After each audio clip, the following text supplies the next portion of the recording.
Engage. What's up, everybody, and welcome to Real Time for the Real Everyday Movie Fan. I'm Ryan Murphy, And I'm James Jordan. and today we're giving you our real-time review to episode 1 of Star Trek: The Next Generation Season 8, or as it's more commonly referred to, Star Trek Picard Season 3. So before we get started, first of all, hit that subscribe button if you like our content. I swear I'll have better lighting one of these days, and a better camera and a better microphone. James is well lit and well embellished for both of us for tonight. Yeah, before we get started, let's talk a little bit about the background of this. There's sort of been 3 eras of Star Trek, right? The classic era or the Roddenberry era, and then the Berman era, which is from 1987 all the way to 2004, from the beginning of Next Generation, which sort of was continuously on television until 2004 with the end of Enterprise. And I guess now they're calling this New Trek, all the series that are on. It was also the Abrams sort of Well, movie era. The Abrams sort of movie era, but as far as television goes, it's sort of the New Trek you could call it the Kurtzman era, because Kurtzman not only co-wrote the Abrams films, Yeah. but also has been executive producer, writer, and in some cases showrunner of all 5 of these series that are on now. But when Star Trek Picard started, shocker for something created by Alex Kurtzman, shocker, it was poorly received. And the second season, I actually liked the first season. I didn't think the first season was as bad as everyone said it was. It's hit or miss. There were some good things. There were some bad things. It was very uneven, though. And some of the good things that they did very well. But some of the bad things they did were not so good. And I quite like that was like the new cast that they were so focused on that they've just kind of like, oh, forget they ever existed now. And we're just moving on. I quite like the central story idea, which is if we're going to pick up 20 years later, what gets Picard out of his chateau is finding out that Data has a daughter, And that part of the story I enjoyed, but it's the other people that they introduced that I was like, yeah, I really don't give a shit about Rios or Raffi. Yeah, exactly. Well, not Raffi. God, that's the word. No, let's talk about that for a second. Raffi, you once said Erica Sinclair on Stranger Things is the worst character in the history of fiction, or one of the worst. I would say that about Raffi. Every minute she's on screen, I'm just crawling under my skin. You said something to that accord, but okay. Yeah, Raffi, I just can't stand. Out of all the characters they wrote off the show this year, it's like, God, oh. But what baffles me is they didn't even really write them off. Some of them they just like sort of stopped talking about. The only one that like has an actual ending and is gone is Rios, who was one of the few in season 2 who actually had an interesting story. And they gave him an ending. I like his ending, but it's like, where is it? Like they end on this cliffhanger of Girardi and like this implication that she's going to be important in the future. And as far as I can tell from the trailer, she has nothing to do with this season. So I don't know where she's going to show up again. Eleanor, they kill off and bring him back. And now he's just gone. And then the android daughter is just gone as well. And it's like... Well, to be fair, some of those... who is the character you said was killed off and brought back? Eleanor, the who I call Romulan Legolas. To be fair to Eleanor and the daughter, there's no need for them to be continuously in Picard's life. No, but if they're going to finish their story, give me an ending. Give me a reason they're not coming back. One of the things that drove me crazy about Next Generation is like how many people would just kind of come and go kind of without explanation. And I feel like the only one they actually gave like a decent sort of like story ending to, or like reason that he wasn't there, was Wesley Crusher. And that was sort of like an ongoing thing as he kind of like battled with them over whether or not he was going to go and do movies. And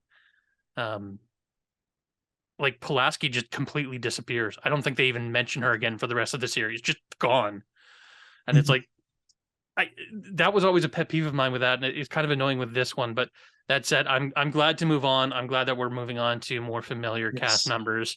I'm perplexed why Raffi's still there, but but this is hopefully she'll have a smaller role. I mean, she looks like so far she's sort of apart from everybody else in terms of the action.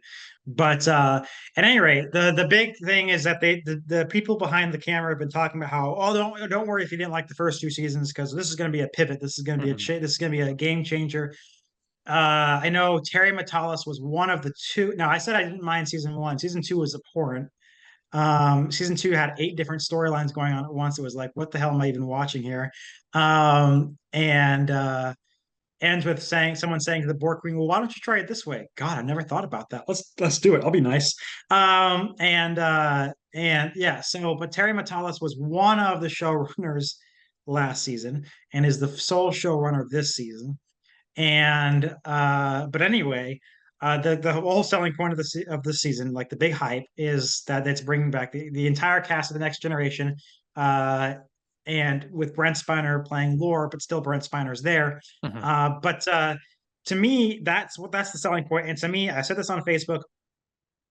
I'm trying to think of something in my life that I've been more hyped for in terms of just how long I've waited for it.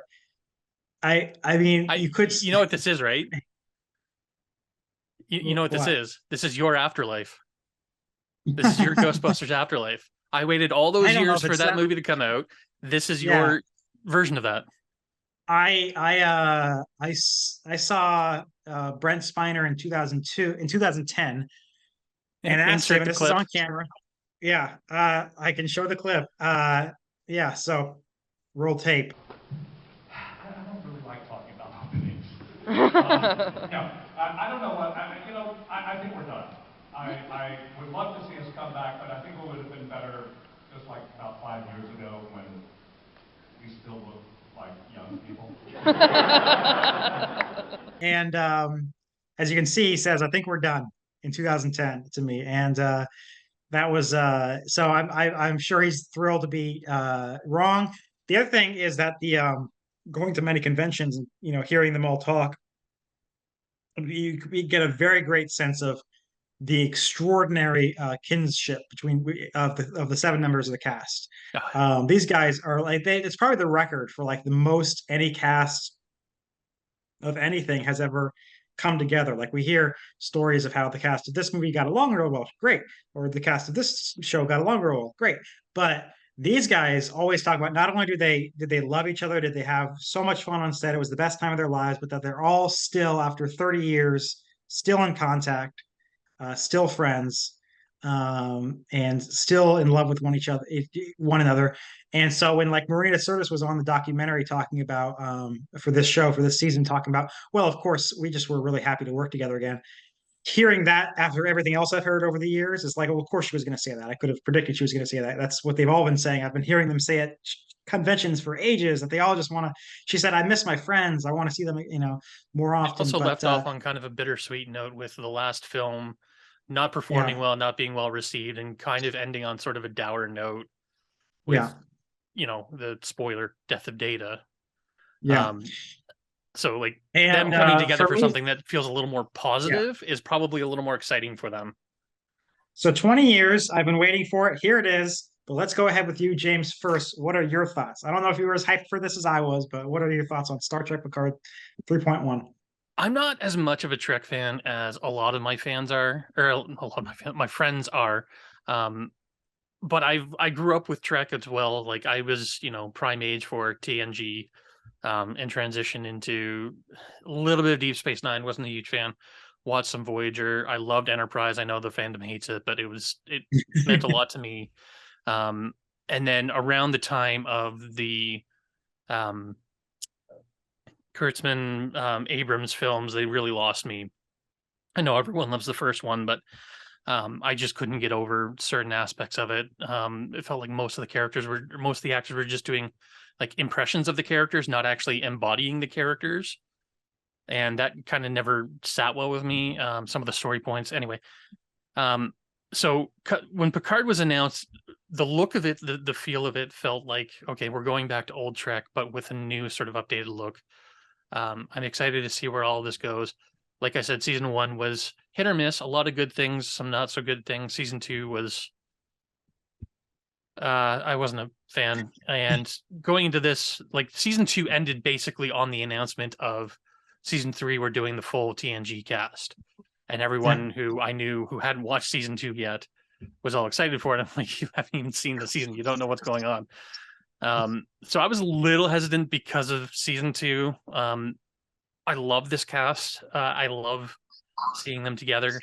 I'm just curious where the story is going to go and what they're building. The trailer for this season felt like an unholy mess of just so many different story points and so many different, like, it was just cameo. And it's like, we get it. You want to entice us with things that, you know, we love and see. And like, as much as I'm excited for the idea of Moriarty coming back, it's like, does that really need to be there? Like, we kind of finished that story. Do we need to revisit that 30 years later? I'm curious to see where it goes, but I don't know. So going into this, I was hesitant. And after having seen it, it's a good episode, but the problem is because it's an ongoing story and Trek tends to be, at least old Trek used to be, very episodic. It's hard for me to kind of judge this episode unto itself as its own episode because it's just setting things up mostly. There's not much story to it. It's laying seeds for everything else, which is exciting and interesting, but it's not, it hasn't pulled me in yet. And I'm excited to see where it goes. What has pulled me in yet is the slew of fascinating references and nods to things, primarily Wrath of Khan, First Contact, and Best of Both Worlds. Well, why don't you rattle off some of those, because I didn't even catch a lot of these references until I saw a video on it. Well, the biggest one, as far as I'm concerned, for Wrath of Khan was the title card at the very beginning, 25th century. The text, everything was a throwback to the title card at the beginning of Wrath of Khan being in the 23rd century. But there's also little things in there, like Beverly's jacket is, of course, very reminiscent of the away mission jackets. We end up, spoilers, of course, at the very end meeting an estranged son of a famous character who, again, if you know Wrath of Khan, was a big sort of plot point. Even the Titan, when it's introduced, they refer to it as a Neo-Constitution class, but it's like very reminiscent of the movie era Enterprise, the retrofitted Enterprise. And I lost my shit seeing that because I love ship design, and that thing looks so gorgeous in both its like modern aesthetic, but like borrowing from the classic aesthetic at the same time. And of course, there's all these music cues in there. In terms of First Contact and Best of Both Worlds, they're making references to, you know, Picard having turned. Beverly's code is dependent on the Best of Both Worlds cliffhanger, where Picard has been changed into Locutus. And I'll get to that because I've got, I don't know if it's beef or a question, but what? And then, of course, First Contact, there's music cues from there. And of course, with both of those, I'm wondering if there's going to be a Borg aspect to the story, because I don't know why you would lay the seeds of two storylines, that being First Contact and Best of Both Worlds, that are so focused on Picard specifically being a Borg member and like how he kind of deals with that. And of course, we've got Seven of Nine in here as well, who, you know, very famously was Borg most of her life and has spent the last 20 years kind of like reclaiming her humanity. So I'm interested to see where that goes. I'm very interested to see what they're doing with this Wrath of Khan illusions. There's other little things in there, here and there.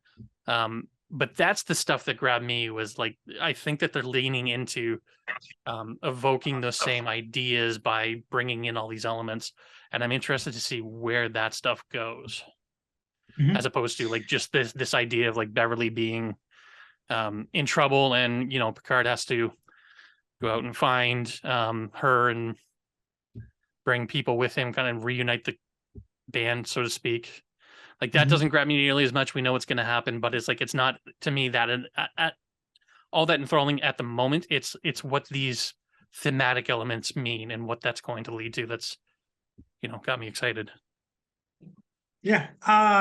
So as far as my approach to this season, it's supposed to be like their last, although they've already said like there could be ways we continue on with these characters. I said in the past that Picard is going to die at the end of the season. I no longer, after having viewed this episode, believe that to be the case. Well, there is a very strange moment where he's saying goodbye to, I can't remember her name, but the Romulan that he's sort of got this like I maybe have my relationship theories. with. Yeah, And he's no, they're in a the dour way relationship. that they left that makes me wonder if he is coming back. And it's like, please I don't have my break her theories heart. about that. I think that she's not coming back. But gosh, we have okay. So if you're gonna wrap up Picard's storyline, I don't know why this season isn't about the Borg, or why the trailers have shown that it's about something other than the Borg, because the Borg are to Picard what Lex Luthor is to Superman, or what the Joker is to Batman. Well, You it's know, you even got deeper than that because like they got into him and it's not like they're part of him and he can never shake that.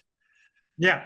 And so I've always and the other thing is that the Borg, we've never gotten a satisfying conclusion to the Borg in the sense of I want some grandiose, like once and for all defeat of the Borg. We've actually only Voyager seen the tried. Borg. Voyager tried. Okay, well, we're going to rewatch. For those who don't know, which is everyone, James and I are going to rewatch all the Borg episodes of Star Trek and review them after we're done with the Picard season. But you know, for like the thing is that there's really only two instances of the Borg attacking the Federation: Best of Both Worlds and First Contact. They try twice, they fail twice. And every other episode of the Borg, there's only like three other episodes in Next Generation about the Borg, and they're all just we met some Borg. There's never a full on Borg encounter. Then Voyager is just in the Delta Quadrant, so they're constantly weaving in and out of the grasp of the Borg. But there's the only two real like full on Borg fights with the Federation are they only did it twice. Yeah, as much as they only did it twice. The Best of Both Worlds and First Contact. And I've always wanted to see that, especially like maybe Picard beats the Borg once and for all. But apparently it's not going to be that.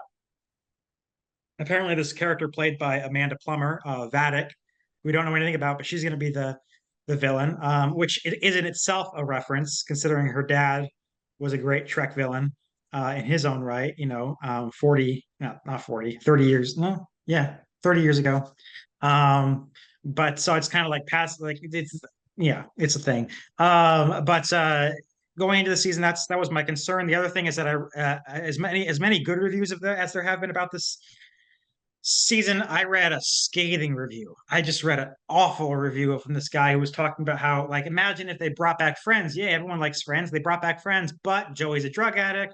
Phoebe's, been cutting herself. Such and such is, whatever. It's like, why would we want to see that? And it sounds a lot like The Force Awakens, to be honest. Sorry, don't mean to get on that train with James, but and there was a lot of just really heavy criticism that made me very concerned, and that all might still be true. And the one thing that does kind of give me pause is the line by Riker where he says, "Well, Deanna and Kestra might be glad to be rid of me for a while." Oh gosh, I hope that's not yeah. going. But overall, this episode was just okay. It was an introductory episode. Wasn't that eventful. It's like we've got to go do this thing, and they go and they sneak off the ship and they steal a shuttle and they go. This episode was just fine for me until the last minute. And then I lost my fucking shit. I one of the I texted a guy, or I messaged a guy on Facebook who I follow who's involved with the show. He's been involved with Star Trek for a long time. And he's just a guy behind the scenes. He's not like a director or anything. He's just a guy who works on the ships. And he's been beefing up how good the season is on Facebook. And I messaged him. I said, "They did it." And in case you thought I meant the filmmakers did it, no, I was talking about Picard and Crusher. Which begs the question: when did this happen? Because he looks like he's dead in his third. Like he's like he doesn't look like he's in his 20s. He's 34 years old. The actor is 34 years old. So like, when did this happen, and why has he never been mentioned before? So I don't know about that one. The implication that the guy sent me back was that the actor doesn't need to be the same age as the character. That's fair. This does not. He's having a hard time pulling off a 19-year-old look, though. At any rate, well, I actually had a theory that maybe something happened. This is how they're going to retcon season 2 when Beverly disappears. Something happened to them in the first season, and she has a kid in the second season. I thought about that, but then like there's a revelation in season something or other where Beverly asks Jean-Luc, why didn't you ever tell me you were in love with me? And that's the first time that she's been made aware of his feelings, and that's past season 2. So I Right. don't think that they could convincingly retcon them to have, porked before then. But the thing for me was like I have a big thing about like finishing romantic story arcs. Like I don't think if you're going to introduce like a sexual tension or a romantic tension, follow it through to conclusion. Right. I can't stand it when they drop it, when they just drop it, and like especially if you ship it. I've been shipping these two my whole life. When they started Next Generation, there were two sexual tension couples that they introduced right off the bat. First episode was Troy and Riker and Picard and Crusher. Troy and Riker got their happily ever after in Nemesis. That was wrapped up. They never wrapped up Picard and Crusher. And I was like, well, I could get together now, but they're all old. but no, so like the revelation that they fucked 20 years ago is like fucking awesome. And the fact that he has and the idea of giving them a kid is like something that hold on. Accidentally set something on fire. That's concerning. I, I just have this lighter over here. I'm going to put it over here now. Yeah, good idea. Yeah. So, the idea of taking someone who was a romantic tension from a long time ago that a lot of fans shipped and coming back when they're all old and revealing that they've had a kid together was done with one of the worst movies of all time, Indiana Jones and the Kingdom of the Crystal Skull. And it doesn't help that kid was Shia LaBeouf. Yeah, Josh isn't here, so we can say how we feel. Yeah.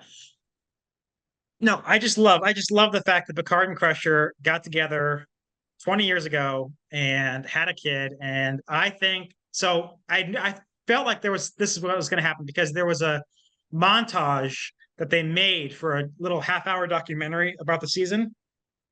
And it was really leading heavily into the Picard Crusher thing. Like it was like they kept showing them together and like having Q say, "What is this human emotion called love?" while playing clips of Picard and Crusher. And I was like, dude, are they gonna get together this season? Is he gonna dump this Romulan lady? And lo and behold, I just picked up on something. They got a kid. So I am just beyond thrilled about that. I've been waiting 20 years for this, but I never even thought I was going to get my wish that after 20 years or more, my whole life, that's how long I've been shipping it, that this was going to happen. I was ecstatic that day. I'm ecstatic now. I'm so excited. I want to see, maybe the season will suck. She better have a good reason for it being gone, because that was one of the things with Kingdom of the Crystal Skull, is it's like, oh yeah, you have a kid and I kept him from you for 18 years. But Yeah. We're cool now, right? Let's get married. I love you. No, fuck you. I'm gonna sue you. Like you kept my child from me for years. To be like fair, that happens a lot. Doesn't make it right. I didn't say it was right, but just because it's not right doesn't mean it doesn't happen. Where they get together now, where someone withholds the fact that someone has a child. Well, I mean, based on Indiana Jones 5 trailer, they don't get together. Well, no, he's still got his wedding band on. If you notice, does he? Okay, I missed that fact. Yep. He's probably a widower because he's really old. Yeah. And they kill off any character that doesn't return. Yeah. Anyway, that's how I feel about this season. There you go. There's my thoughts. What just occurred to you, James? Well, they kept mentioning, Beverly left, and they were perplexed as to why, and they just glued in, because of the kid. Whatever happened between her and Picard, she left as a result of that, and that's why he doesn't know about the kid. Right, but it's obviously, I think there's something else going on. I think there is. No, I'm not saying that's the entire story. I'm saying like I didn't piece together the aspect of the kid and her having the kid. He's an adult. The son and her having left being connected material. I was still just geeking out about the music and shit, all that other stuff.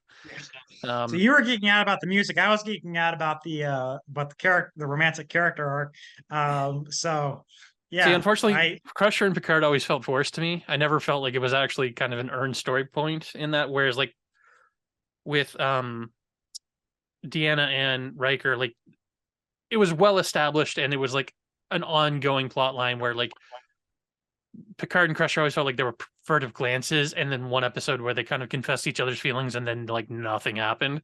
it just kind of like stopped after that. And I'm like, if you're going to pursue a storyline, pursue the storyline. Don't just like leave everybody hanging. But like, I don't know, that one never stuck with me. And like, I don't know. To me, I was fine with them having left it as like,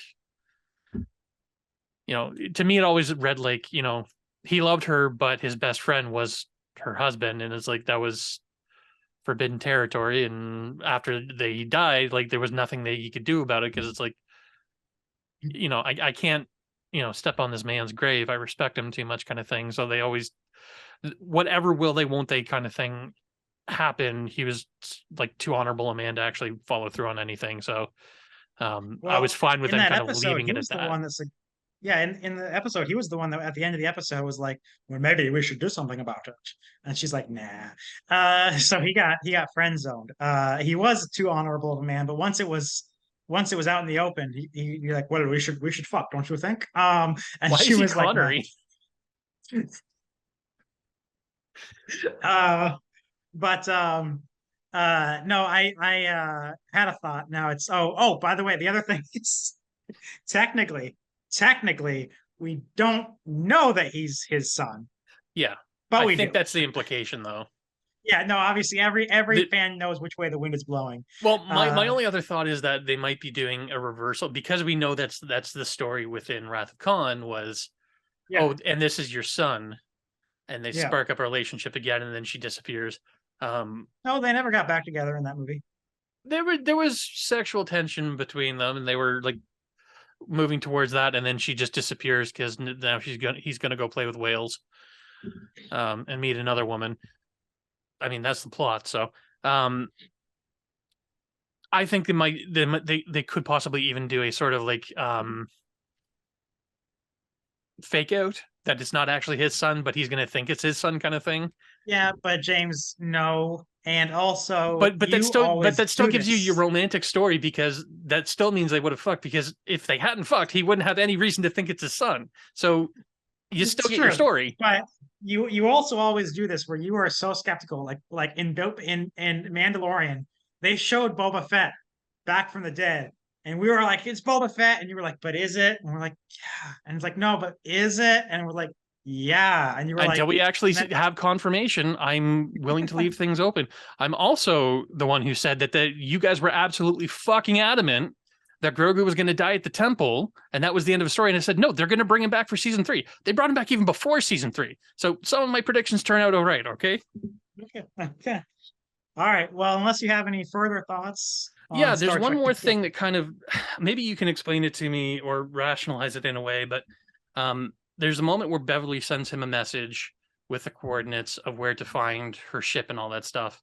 And in order to like code it so that no one can kind of crack the code, she makes reference to Best of Both Worlds, when Picard was taken as Locutus, and the Borg, in a story that didn't actually happen in the episode, but they're telling us now, planted a code within their data banks where they were just adding the number 3 to everything, and it took them a while to figure it out and get that out of there. And she makes reference to that, and that allows Riker to crack the code and figure out you have to add 3 to all the coordinates to find where the ship is, because the coordinates that she sent were the middle of nowhere. The problem with this that I have is that she specifically says, trust no one. Do not go to the Federation. But Picard would have no way of knowing what that code was, what that meant. The only way he would be able to resolve that issue is if he went to a former member of the Enterprise D, who was a crew member at the time of Best of Both Worlds. So she's telling him not to trust anyone, but forcing him to go and trust his old crew. And it's like mixed messages here. So I don't understand what you're doing there. Two things. One, it's probably just an oversight on the writer's part. Probably, second, but she probably knew, even if she told him don't trust anyone, that he was going to go to Will Riker. Oh, absolutely, he's going to go to Will Riker. That's a fucking given. He doesn't not go to Will Riker, but like exactly. So the messages are mixed. If she'd said, it would have been less dramatic if she'd said trust no one except Will. But don't say trust no. Like There might be a line acknowledging this. Very well might be a line in the upcoming episodes where he says, "You gave me a code, and it was I don't know why he's countering. You gave me a code, but the only way I knew you were gonna go to Riker." Like, yeah, but it's still kind of if they hang a lantern on it, fine. But it still seems like it's such an odd thing to do, is like specifically tell him not to trust anyone. But the only way he can find her is if he goes and trusts somebody, and it's like, okay. It's not a deal breaker. It doesn't ruin the episode for me, but it's something that kind of like, it doesn't make sense to me.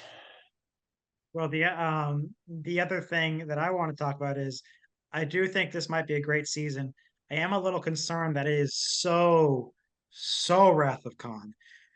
Like, let's take a look at this so far, because they said the Wrath of Khan was going to be an inspiration for the season. I didn't think they were just going to copy the Wrath of Khan. Let's take a look at it. Picard, the captain gets a distress signal from an old flame that he has to go answer, and waiting for him is some enemy that appears from the trailers to have really some big beef with him, some vendetta, and is going to have this dueling ships, enemy below kind of vibe. I don't know if you get the Enemy Below reference, but Enemy Below was a movie. Yeah, if you're a Star Trek fan, you know the Enemy Below, even if you've never seen it. I've never seen it, but everyone always talks about it because it's a submarine movie where the two captains never actually see face to face. Star Trek space battles have always been sort of two ships passing each other by. It's like they that's one of my beefs with the old Trek, is that they never like take advantage of the fact that like you can go vertical, guys. You don't have to be two passing ships shooting at each other kind of thing. But famously, Shatner and Montalban were never on screen together. Actually, in Wrath of Khan, probably never filmed together. But yeah, so there's gonna be. I mean, and then he finds out he has a son. I mean, Kirk already knew he had a son, but he meets his son. And like, there's other things like she's hiding in a nebula, which is indicative of Wrath of Khan. I think there's a reference to something in the Best of Both Worlds where he's talking in his log that you hear about like a maneuver that actually is from the Wrath of Khan. It's just, I mean. So yeah, I don't. In summation, might be a good season, leaning too heavily in the Wrath of Khan. I'm thrilled that they fucked, and the other thing is I no longer think he's going to die. I think he's going to be a dad. So, play Sean. I know it's too late, but do you want to play catch? Yeah, no, I was just gonna say the two of them in a like picket fenced yard playing catch, and Picard is just too like to throw a ball, and he's got like a little droid that comes along and throws it for him. They're also leaning into the age factor. Like Riker says, like, your hands are stiff and my knees are killing me. As long as we don't have to move or run, we should be fine. As a dude with a bad back because of age, I related to that heavily. And the fact that there's a great shot of the two of them in the bunk bed that's clearly meant for like very low crew members. It's like they've got it. I don't know. That cracked me up. And oh my god, the fucking Captain Shaw is a tremendous prick. And I look forward to his ship blowing up. They did a good job. He's an outstanding actor portraying that, but goddamn, is he a prick? No, but the writer Terry Matalas did a good job of writing him as a prick. Like, that's some of the best prick writing I've ever seen. I'm sorry. No respect for an admiral. Yeah. No reputation preceded you so far in the room. I started early. No respect for an admiral or serving captain. Completely dead names Seven and forces her to go by her human name, which hasn't been her name in decades. That was one aspect that I have to say I was a little bit not impressed with. Was Seven's like pissing and moaning, like, I joined Starfleet and I got promoted to this first officer of a ship within a year of joining Starfleet, but my captain's a prick. Oh, like, well, no, it's because he has no respect for her. I know, but like your boss is a prick. Like, it's Did like I lose you? No. Oh, okay. You froze for a second there. It's like, yeah, no, it's like her boss is a prick. It's like, not like she's willing to throw her entire career away. Like, this isn't what I worked for. No. Like, no, but it's supposed to evoke the concept of dead naming, which is something in the trans community where they've transitioned to a new identity kind of thing, a new person. And it's supposed to be a thing of respect that you acknowledge their new identity and whatnot. And for Seven, her name is Seven. She's only ever been Seven. She doesn't remember being Annika, or she has very vague memories of being Annika. And forcing that identity on her is hugely disrespectful and shows that he has zero sort of interest in her as a person. She is just a crew member to him. And that's even further sort of cemented when he just refers to both her and Picard as, Borg. Not people, Borg. And it's like, beyond them this guy being a huge prick, like that is catastrophic levels of being a prick. Like, zero respect for the people around you, let alone, rank or class or any of that stuff. It's like, I wrote him off as soon as he did that, and he just got worse and worse from there. But yeah, trying to think of what else. I'm gonna shit on Raffi's story because I actually give no shits about what she's doing until she gets to the Federation base, and it just kind of like falls into the ground and then again falls out of the sky in this giant portal situation. Yeah. Well, okay, no interest in what she was doing, but that, like, okay, now you've kind of upped the stakes of like, okay, something's going down here, and I'm very intrigued about what the hell can do that. That is a cool effect. Because I'll give you this. I don't think Aperture Science ever built a portal gun that big. So that's a gaming reference for those who are not. Anyway. All right. Any last thoughts? We could do this for another hour.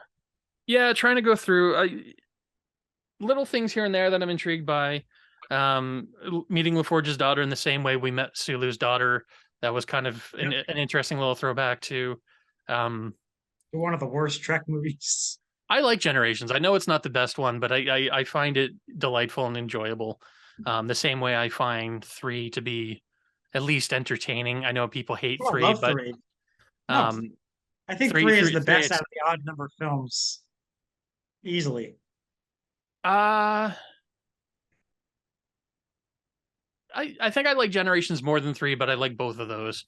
Of course, the inclusion of Captain Rachel Garrett as the Red Lady statue, I thought that was a really cool throwback to Enterprise C, and one of the better episodes of classic TNG where, they're in this impossible situation and like they have to make a very difficult choice about what to do. If you haven't seen it, that's, definitely one of the better episodes of the series. Really good watch to see.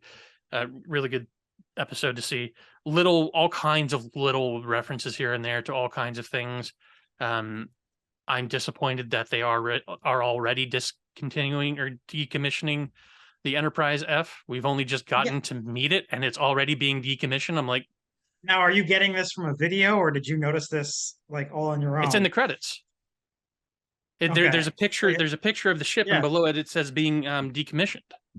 But that's something that was such a deep cut that I did not realize that until I saw like a specialty video that had to have been made by some advanced viewing because it came out like 6 hours after the episode came out. I'm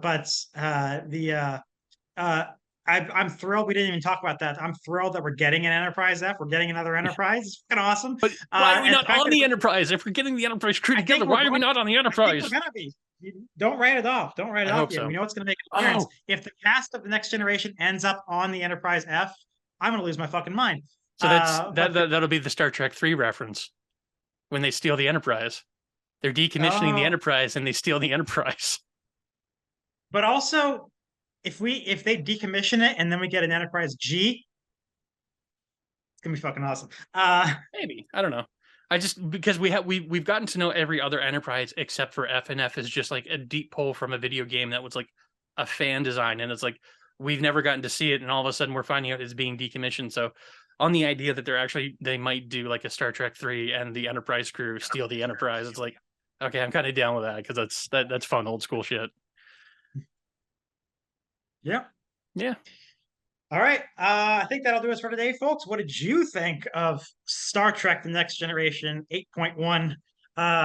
I'm so thrilled that it's back. I've waited 20 years for this. It's going to be a long 9 weeks, but James is going to be here with me for it.